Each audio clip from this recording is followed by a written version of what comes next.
জ্বালাইয়া আমারে ফলাইয়া জইলা গেলা ফলাইয়া জইলা গেলা বন্ধু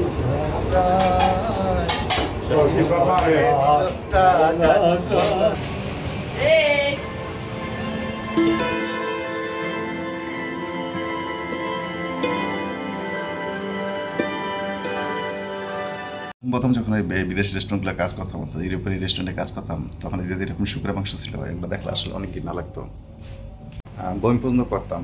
মানে গন্ধে বা নতুন একটা জিনিস যে পিছনে দেখতেছেন এটা কিন্তু শুকরের মাংস, এতে সেটা খায়। যখন এগুলো কাজ টাজ করতাম তখন কিন্তু কাজ করতে অনেক কষ্ট হতো। খায়, পিৎজাতে দেয়, নর্মালে খায়, তারপর পাস্তাতে দেয়। হ্যাঁ, এই শুকরের মাংসগুলো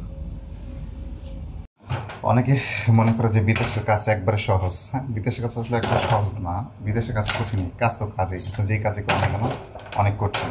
আসার পরে যে শামুক ঝিনুক পোশাক করা শুরু করলাম, তো শেষ করে আরও যে মেনু অনুযায়ী যে খাবারগুলো আছে এখানে, সেগুলো আবার আপনার সব কিছু মানে প্রিপেয়ার করতে হবে। এই অবস্থা। ওরা যেই পরিমাণে শামুক ঝিনুক খায়, আমাদের বাংলাদেশে কি বলবো এক কথায়, যে হাঁস মুরগি তো খায় না।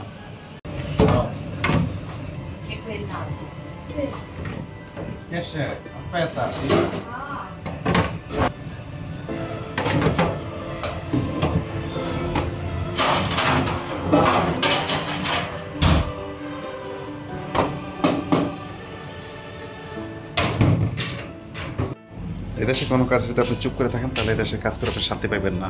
কারণ এদেশে প্রতিটা কাজে প্রতিবাদ করতে হয়, প্রতিটা কাজ কিন্তু প্রতিবাদ করতে হয়, এটা কিন্তু খুবই ইম্পর্টেন্ট।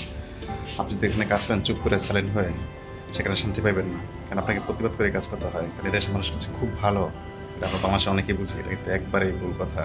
এদেশের মানুষ সুবিধাটাই নেয় আমাদের বিশেষ। রেস্টুরেন্ট অনেক হালাল হারাম খাবারের ভিতরে কিন্তু এই যে দেখেন লবস্টার, এটা ইটালিয়ান আসতে এসে বলে, এটা কিন্তু আমার অনেক প্রিয় একটা জিনিস। হ্যাঁ, এটা কিন্তু এখন আমি একবারে গরম পানিতে দিব, এটারে সিদ্ধ দিয়েছি। লবস্টার যেটা আছে এটা একবারে সিদ্ধ, এখানে একবারে হারাম হালাল ওয়াল্লাহ, একবারে হারাম হারাম খাবার আছে, মানে হালালও আছে। এটা হালাল, এটা খাই। তো সব কিছু মিলিয়ে জিলে আসলো। খুব প্রথম আসছি তখন অসহ্য হয়ে গেছে, কিন্তু এখন সহ্য হয়ে গেছে, এখন মাইনে নিতে হয়। তো আমি আজকে আপনাদের দেখাবো আমি সকাল থেকে শামুক ঝিনুক পয়সা করলাম। এখন আবার এই যে মাছ, এই মাছগুলো এখন কাটবো।